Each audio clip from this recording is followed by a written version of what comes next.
తర్వాత చూడండి, మన సెకండ్ లెసన్ ఏంది, respiration, the energy producing system. ఇక్కడ మనం ఏం మాట్లాడదాము అంటే, ఏవైతే ఇంపార్టెంట్ క్వశ్చన్స్ ఉన్నాయో ఒకసారి ఎక్స్ప్లెయిన్ చేస్తాను మీకు. సో మెయిన్గా ఇది రెస్పిరేషన్ చాప్టర్ కాబట్టి మనకు ఏరోబిక్ రెస్పిరేషన్కి అనారోబిక్ రెస్పిరేషన్కి డిఫరెన్సెస్ ఏమిటి అనేది ముఖ్యంగా చూసుకోవాలి. నేను ఓన్లీ 4 మార్క్స్ గురించి చెప్తున్నాను. 4 మార్క్స్ చూడండి. ఏరోబిక్ రెస్పిరేషన్ సింపుల్గా మీకు ఇక్కడ ఏముంటుందంటే, it takes place in the presence of oxygen. Aerobic respiration అనేది ఆక్సిజన్ ఉన్నప్పుడు మాత్రమే జరుగుతుంది. ఎనారోబిక్ రెస్పిరేషన్ అంటే it takes place in the absence of the oxygen also. అంటే ఆక్సిజన్ లేనప్పటికీ కూడా అది జరుగుతుంది. ఏది ఎనారోబిక్ రెస్పిరేషన్. ఏరోబిక్ రెస్పిరేషన్లో అయితే ఏదైతే సబ్స్ట్రేట్ ఉందో అంటే గ్లూకోజ్ అనేది పూర్తిగా ఇట్ ఆక్సిడైజ్డ్ కంప్లీట్లీ, అది పూర్తిగా ఆక్సిడేషన్కి లోన్ అవుతుంది. కానీ ఎనారోబిక్ రెస్పిరేషన్లో అది పూర్తిగా ఆక్సిడేషన్కి లోన్ అవ్వదు. అంటే గ్లూకోజ్ ఈజ్ ఆక్సిడైజ్డ్ ఇన్కంప్లీట్లీ. దాని తర్వాత ఎండ్ ప్రోడక్ట్స్. వన్స్ గ్లూకోజ్ అనేది ఆక్సిడైజ్ అయిన తర్వాత ఫైనల్గా అంత ఉత్పన్నాలు ఏర్పడతాయి, ఎండ్ ప్రోడక్ట్స్ ఏర్పడతాయి అంటే కార్బన్ డైఆక్సైడ్, అలాగే వాటర్.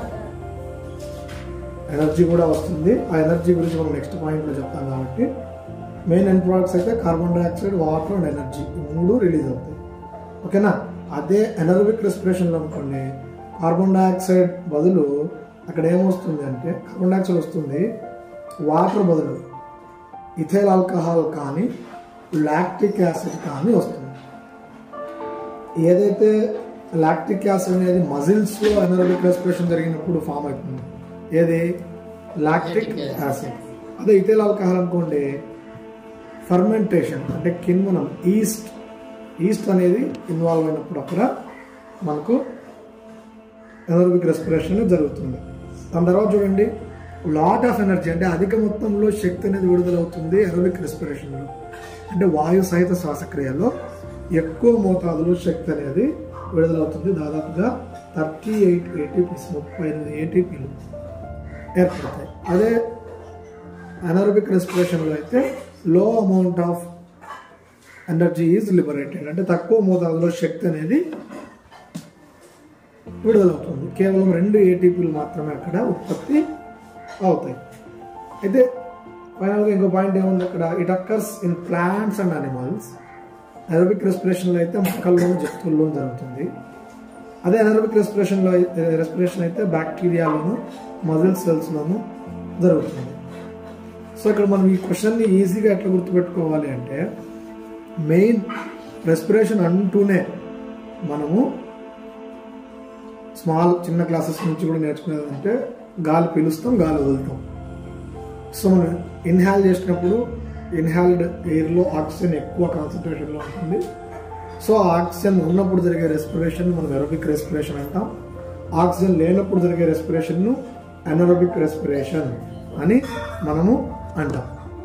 ఏరోబిక్ రెస్పిరేషన్లో అయితే గ్లూకోజ్ కంప్లీట్గా ఆక్సిడేషన్కు లోన్ అవుతుంది, కంప్లీట్గా గ్లూకోజ్ అనేది ఆక్సిడైజ్ అవుతుంది. అనారోబిక్ రెస్పిరేషన్లో అయితే ఇన్కంప్లీట్గా గ్లూకోజ్ అనేది ఆక్సిడైజ్ అవుతుంది. సో వన్స్ అది ఆక్సిడైజ్ అయిన తర్వాత ఏం ఫైనల్ ప్రోడక్ట్స్ వస్తాయి, ఏం ఎండ్ ప్రోడక్ట్స్ వస్తాయి అంటే, ఏరోబిక్ రెస్పిరేషన్లో అయితే కార్బన్ డైఆక్సైడ్, వాటర్ రిలీజ్ అవుతాయి. ఆక్సిజన్ ఎందుకు వస్తుంది? రాదు. అదే అనారోబిక్ రెస్పిరేషన్లో అయితే కార్బన్ డైఆక్సైడ్తో పాటు ఇథనాల్ కానీ లేదా లాక్టిక్ యాసిడ్ కానీ వస్తుంది. తర్వాత హ్యూజ్ అమౌంట్ అంటే ఎక్కువ మొత్తంలో శక్తి అనేది ఏరోబిక్ రెస్పిరేషన్లో విడుదలవుతుంది. దాదాపుగా 38 ATPs అనేవి ప్రొడ్యూస్ అవుతాయి.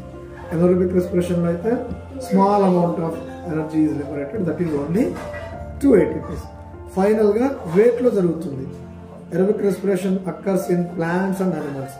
అన్ని రకాల మొక్కల, జంతువుల్లో ఇది జరుగుతుంది. ఎనారోబిక్ రెస్పిరేషన్ అయితే బ్యాక్టీరియాస్లోను, హ్యూమన్ బీయింగ్స్లో ఉండే మజిల్ సెల్స్లోనూ ప్రధానంగా అది జరుగుతుంది. ఇది 4 మార్క్స్ కానీ 2 మార్క్స్ కానీ ముఖ్యంగా అడిగే ఒక ప్రశ్న. అర్థమవుతుందా?